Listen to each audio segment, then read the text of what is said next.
Hello, my name is Rosie Makinney, and I am the founder of a ministry called Fight for Love. We are an international community of women who equip our sisters with the faith and the facts to take our marriages back from pornography. So if you're watching this because you know or suspect that a loved one is seriously, compulsively using pornography, then I'm really glad that you found this. Today, I hope to answer some of the very common questions that people have at the beginning of this journey. And I want to validate what might be going on in your heart and just give you some clarity about what might be going on in your relationship and what's actually going on in his brain. But most of all, I'm here to give you hope, because I know that at the beginning of this journey, it is so hard not to feel totally alone, because nobody talks about this. But I want you to know you are not alone, and there is hope. A porn-free marriage is possible, and it's also really worth fighting for. Now, I can't guarantee that if you get into recovery and you do the right thing, that your husband is going to be repentant and join you. But what I do know is that it is worth giving a shot, because we're not just fighting for our marriages minus the pornography. We're fighting for something new, because if you're honest, there's more going wrong in the relationship than just the pornography. It's a symptom of something deeper. Pornography is not actually the problem. It's a solution to a much deeper problem, which is an intimacy disorder. And that's what we're trying to fix. And that's why, if you'll bear with me and you'll listen to what I've got to say, I can show you the path that can potentially create a relationship like you've never even dreamed of, one that is actually based on being vulnerable and authentic and truly intimate in the person who was supposed to love and care for you. So let's dive in. The questions that I'm going to cover today are: how do you know if he's using porn? Now, some of you know because you've already found it, but some of you have just got this inkling something's wrong. Could it be pornography? So I also want to talk to the issue of is it just my imagination, or is this really affecting our relationship? It's so hard to actually listen to our gut. So I just want to validate that today and tell you what's actually going on when pornography is present. I also want to address the question, why can't he stop? He knows I don't like this. What's the problem? Okay, I'm going to get a little bit into the neuroscience of what's actually going on. I also want to address why it feels like we're going crazy, why we have all these strange symptoms and we can't think and we can't eat and we can't sleep. And it literally feels like we're going mad. I'm going to talk about what's actually going on for us when we are experiencing betrayal trauma. And finally, I want to talk about what you can do about it, because there are many messages out there, some in the world and some in the church, of what you should do if your husband is looking at pornography. And unfortunately, a lot of it is unhelpful. So I want to talk about what is unhelpful and then what is helpful. And finally, let's talk about hope. So are you ready? Let's dive in. How do you know if he's using pornography? Well, I always say there are those red flags inside the bedroom and outside the bedroom. And it makes total sense, doesn't it, that there's going to be flags in the bedroom. But what is less known is that guys tend to go one of two ways. So there are those who become more sexual, more demanding, perhaps coercive, pressuring you into doing things that you don't want to do, that make you feel uncomfortable or degraded or objectified. That kind of makes sense. If you're watching that material, it makes sense why you'd want to imitate it and act out in real life with you. But what is less known is that guys also, because of the way that they've conditioned their arousal template, are no longer able to be aroused by a real person. It's nothing to do with you. It's not how you look or how you're performing. It's that they've conditioned their brain to be aroused by this isolated voyeuristic experience rather than interacting with you. So that's why they might not have touched you for years, months, and you feel constantly rejected.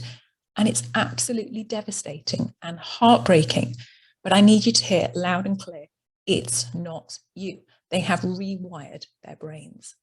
So that's what might be going on in the bedroom. And I've very, very rarely ever heard any woman say, no, I just didn't like the idea of pornography, but everything was fine in the bedroom. Normally there's something that you think, that's off, or normally it's like a big red waving flag, like that's seriously off.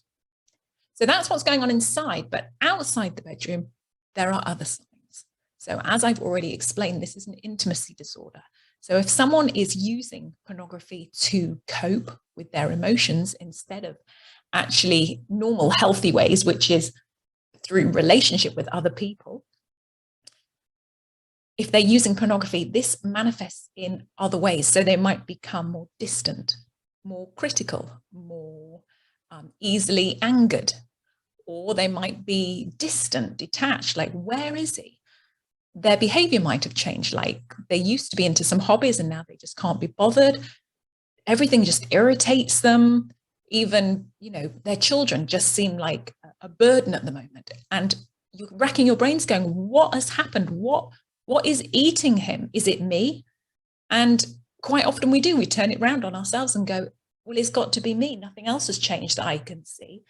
76% of women who are partners of porn addicts actually believe that somehow they are responsible. And it's just not true. It's the fact that their brains have been hijacked. And part of having an addiction is hiding it. So they become deceptive. And that's really hard because it's not just the betrayal that absolutely devastates us, the fact that they're arousing themselves to these images. It's the fact that they keep lying about it. And that's one thing that comes out in recovery. First of all, validation that, yes, it is the deception that really, really gets to us.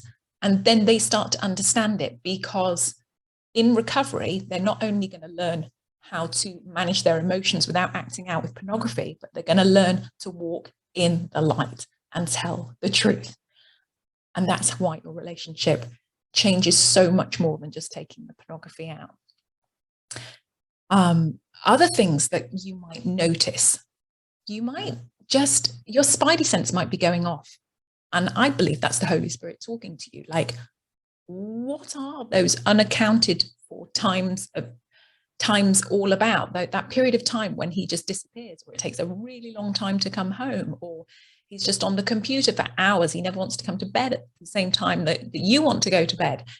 Extra long showers, just like, what is going on? I would just, if that is your situation and you're seeing red flags inside the bedroom, outside the bedroom, and your spidey sense is just going off, I would say it's certainly worth having the conversation. And we'll talk about that, how you have that conversation a little bit later. So that's the red flags. The next thing I'm going to talk about is it just your imagination? You might be in the position where your partner is saying, the only problem we have with pornography is your problem with it. Actually, no one else has a problem with it. Look, everybody's doing it. The world is telling you that it's healthy for relationships, it's beneficial, might spice things up, it's feminist, it's empowering, it's liberating. And it's really confusing. It's really, really confusing. So on a gut level, you might be thinking, no, I really think this is affecting him and it's making him distant and critical and dissatisfied and all this, but the world is telling me it's healthy and it's so confusing. Well, I'm here today to validate, no, it's not your imagination. You're not going crazy. It is actually affecting your relationship. And they have got studies now, many, many studies that prove that the presence of pornography in a relationship does have a seriously detrimental effect. There is one here that I'm going to read for you, done 2020, so bang up to date research. Married people who view pornography are more likely to believe that their marriage is in trouble. They're more likely to discuss ending the marriage, more likely to repeatedly break up compared to those who do not view pornography. And this just really reinforces what we already know on a gut level. And so the question I often have is like, well, how much porn is too much porn? And to that I say, any porn. This is not like sexual junk food. It is poison. And a study that helps me get my head around this is one where they took two groups and they had a controlled group who were showed nature documentaries for 1 hour a week for 6 weeks. And then the other group, they showed 1 hour of mild pornography for 6 weeks. And at the beginning of the study, they questioned those people about how they viewed their partner, on their attractiveness, on their sexual performance, and just their general satisfaction with their partner, with their relationship. And in every single case, the group that were using pornography after the 6 weeks actually rated their partner lower. And that's just a mild amount of exposure to pornography. It affects how you view your partner. It puts this pornographic lens, and soon you're seeing everything through this lens of pornography. So no, it's not your imagination. It really is affecting how he's seeing you. And if you're feeling inadequate and judged and criticized and less than, it's because the pornography is doing that. So, and I know that's really hard to hear, but it does help put fire in our bellies that actually the problem is not that we have a problem with pornography. The idea is not to get over the fact that we have a problem with it. The idea is to get the pornography out of the marriage in the first place. It's not to tolerate it or think, well, just a little bit's all right. It is affecting how he views you and the world and everything else. So I hope that helps you feel more secure in that this isn't you, this is the pornography. So why can't he stop? Maybe you've already had this conversation. Look, I hate this. I hate the thought of you doing that. It really upsets me. It really, really upsets me. Why can't he stop? Well, pornography addiction is a real thing. This isn't just a fabricated condition by money-hungry therapists. It's actually a process addiction, which means that it's an addiction that happens through the chemicals that are released in your brain when you do this process. So instead of like a drug that you inject or ingest or smoke, the brain is actually producing the chemical. A bit like gambling. We know, we understand, don't we, that gambling addiction is a real thing. But when would you ever suggest to the partner of a gambling addict to go and try and fix it by giving them a suitcase full of cash? Like, that would just be ridiculous. But so often the advice that we're given, and unfortunately in the church, is that if your husband is looking at pornography, the best way that you can control it is by making yourself more sexually available, by fulfilling all his fantasies and preventing him from ever having the need to be tempted. And once you understand what is going on inside his brain, that makes absolutely no sense, because you're not competing with the women in the pornography.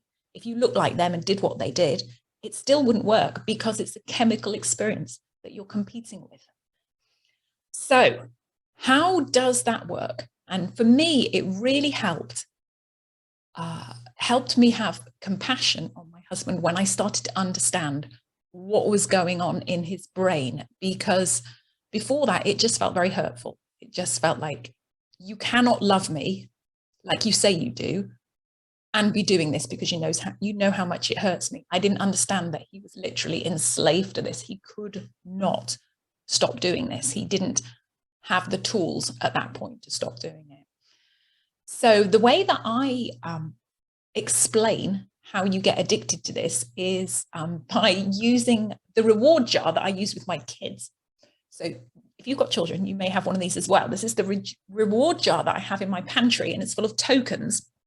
And I use it to reward my children every time they do something that I want them to repeat. So when they don't fight all afternoon, or they do their music practice without complaining or something like that, they get a token, and then they can exchange the token for something pleasurable. So maybe, I don't know, TV program, going to the ice cream parlor, something like that. Basically, I want to encourage them to repeat the good behavior. And that's what's happening inside our brains.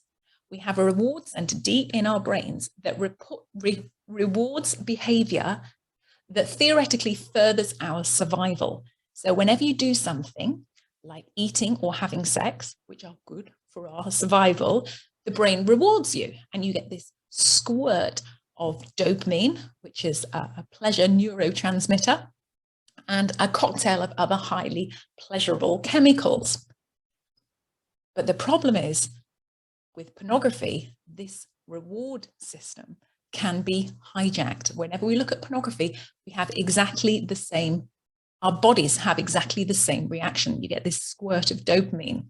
But the difference between having a real experience, like a real sexual encounter, and looking at pornography is that with pornography, there is no off switch. So in a normal interaction, the body eventually has enough. It's the reason we can get out of the bedroom and out of the dining room and back on with our real life. But with pornography, there is no off switch, which is why you get addicted and why you can literally binge for days. And unfortunately, the more you watch, the more the brain becomes conditioned to become aroused by what it's watching. And this is how people can actually start to rewire their arousal templates and find themselves into stuff that they were never really into in the first place. But there's also other ways in which this becomes really deep bondage, because the brain fights back. The brain is beautifully designed and to keep us in balance, to keep us healthy, to protect us. So once we start flooding our brains with these crazy high levels of chemicals, the body does the equivalent of what we do when the fire truck goes past and we go, ooh. That's what happens with our receptors, our pleasure receptors in the brain. It goes, ooh, I'm not going to accept as much dopamine, which means that in order to get the hit that you're becoming used to by looking at pornography, you now have to up the ante. You have to increase the amount in two ways. You either watch more pornography for longer, or you need to click on something a bit stronger, something novel, something taboo. And eventually, because of the tolerance, the way that our brain is responding, you're going to be doing it longer and you're going to be getting into worse and worse material. So you can start to see how this spiral is created.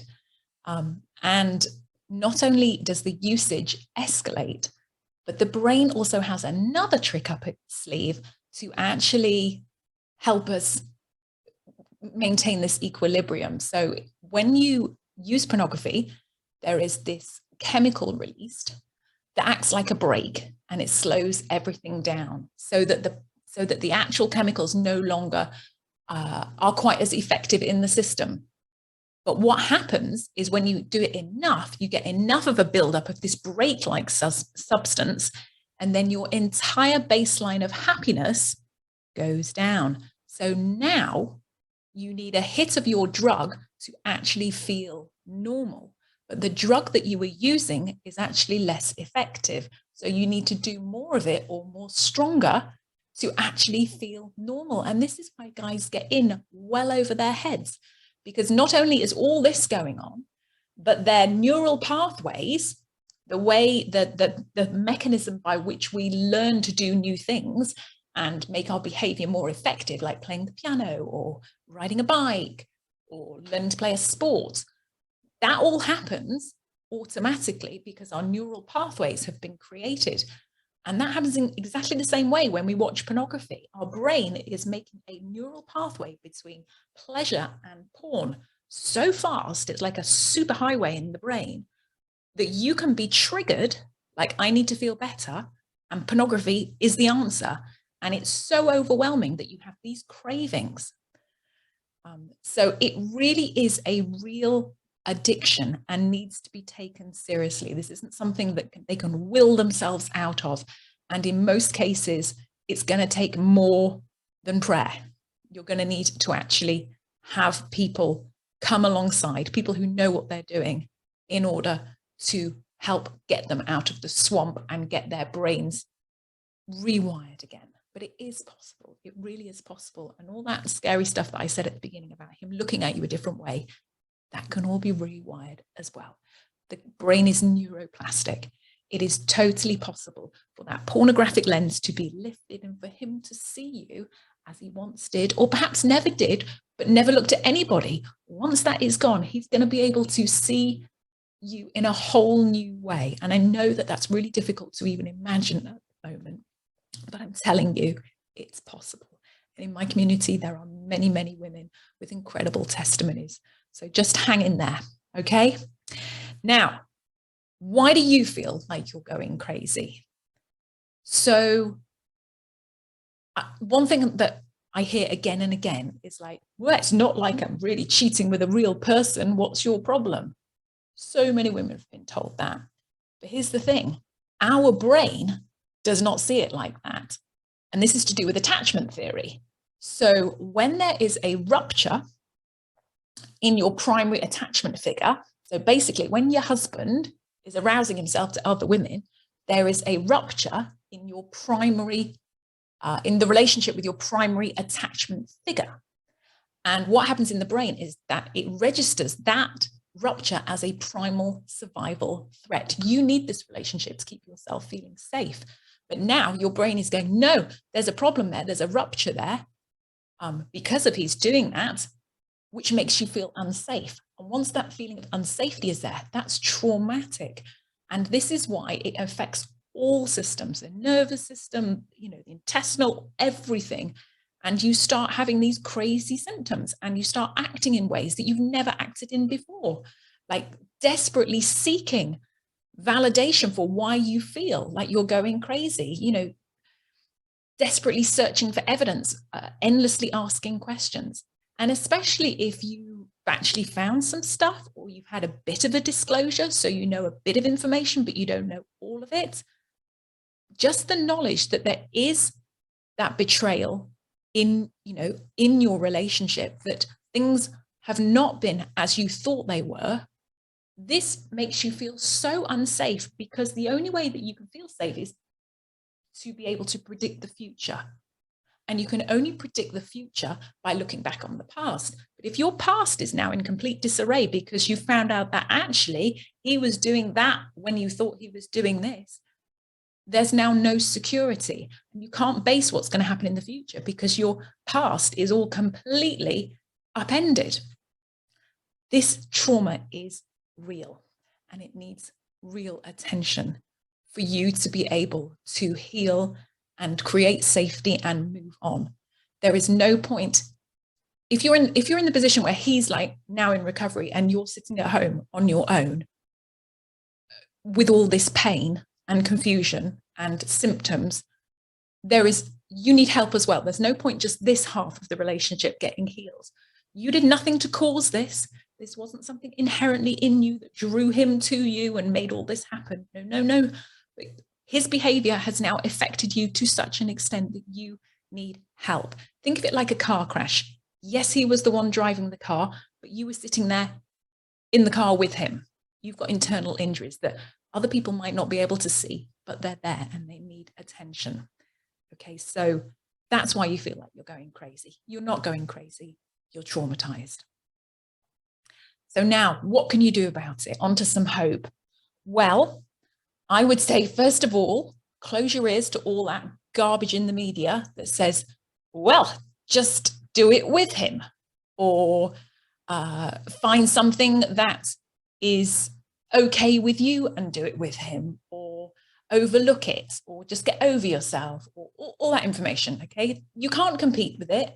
You can't ignore it. So just put that to one side. This is not your fault. And also ignore any garbage that you hear from well-meaning sources that tell you if you just make yourself always sexually available, always available to him, that will get rid of his temptation to use pornography. We've already established the two are not interchangeable. Using pornography, marital sex, it's not the same thing. We're not comparing apples and apples. You cannot control his addiction through giving him more sex. And also, now we've established that he's not actually present with you while he's having sex. For many people, many guys, not all, but many, how is that actually making you feel? How is that affecting your sexuality? How is that making you feel about yourself? Do you even want to have sex with him? Obligational sex is actually damaging to yourself, and there are now studies that have proven that.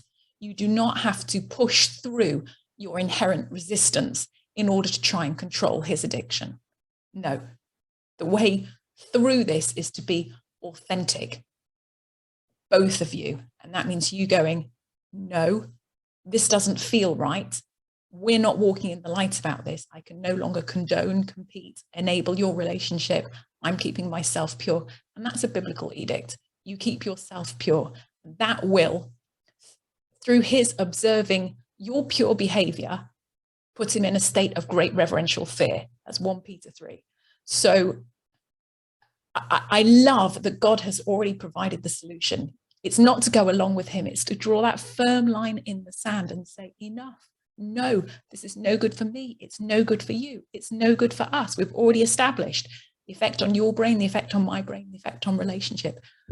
This is not going on anymore. And if you are so addled in your brain because of your addiction and are unable to reach out for the help that you need, I'm still going to reach out for the help that I need. I'd like us to do this process together. I love you too much. I love our future, our family too much to sit back and watch this disintegrate in front of my eyes because I wasn't brave enough to reach out for help. There is help available. There really is. And there's such a massive community of women out there who are walking this path, have walked this path, and they are ready and waiting with open arms to embrace you and say, you can do this. You can do this. Whatever he chooses, whether he comes to repentance or not, your life and the life of your children is going to improve. And I need you to hear that loud and clear. So what are the 3 steps? Okay, and this is what we recommend in our ministry. Step 1, get educated. Step 2, get support.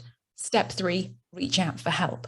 And the reason they're in that order is because that job of reaching out, number 3, is so hard to do when you're so broken and so confused and so hurting. You actually need to be strengthened a little bit and given hope that it's even worth fighting for. So you need to get educated and get supported before you're able to do that step of reaching out.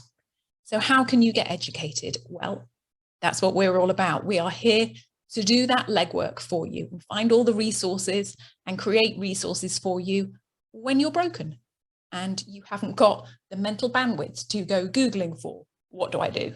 So go to our website, fightforloveministries.org, and there you will find links to our foundational resources. So I have my book, Fight for Love, which is a biblical battle plan. All those early questions. Will I ever trust him again? What is recovery all about? Why do I need to get into a group? What about if I struggle? How do I protect my kids? All those questions are there. It's a really easy, quick read because if you're traumatized, you can't read a heavy textbook at this point. So, but to accompany that, we've also created a podcast, Fight for Love. So even before you go anywhere near the book or any other resources, you can log on and listen to the podcast, and there you're going to hear stories and resources that are going to bless you, stories from other women who have walked this path and resources from other wounded healers who have walked this path, and now they've gone on to create incredible ministries. So we're not trying to sell you anything. We're just trying to point you towards the resources and the ministries and the therapists and the coaches who are out there, who are qualified to help you. Because unfortunately, there are a lot of well-meaning people out there who don't really understand what betrayal trauma is all about, and they might give you misinformation and inadvertently blame you and shame you and make you feel that this is somehow your fault, and it's not.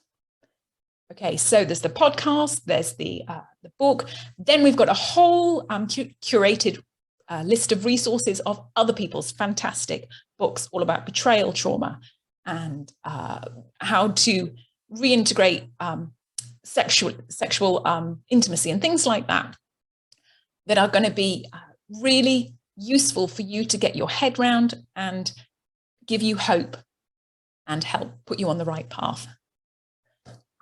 So there's that. What else have we got? We've got devotionals, all sorts of things.